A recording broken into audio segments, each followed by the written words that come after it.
ఎప్పుడు చూడు gym gym gym అంటావు. ఏందిరా భయ్ నీకు జిమ్ వల్ల యూజెస్, అసలు ఎందుకురా భయ్ ఊగా జిమ్ చేయడం అంటారు చూసారో వాళ్ళ గురించి ఈ వీడియో.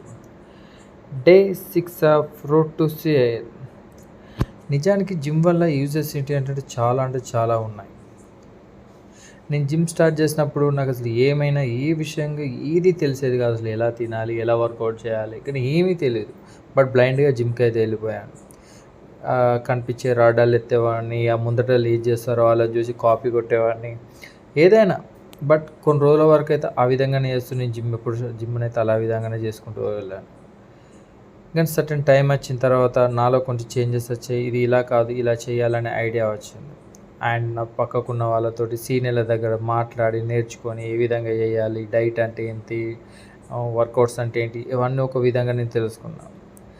నేను జిమ్ స్టార్ట్ చేసినప్పుడు నా బాడీ వెయిట్ వచ్చేసి 46 kgs. అప్పుడు నేను డిగ్రీ చదువుతున్నాను. కానీ ఈ జిమ్ వల్ల నేను న్యాచురల్గా నా బాడీని అయితే 80 kgs వరకు అయితే పుష్ చేశాను. ఇప్పుడు నేను పనిచేస్తున్న సంస్థలో పలానా పర్సన్ అంటే సంస్థ ఉన్న ఆల్ ఏరియాలలో కొంచెం గుర్తింపు తెచ్చుకున్నాను స్పోర్ట్స్లో.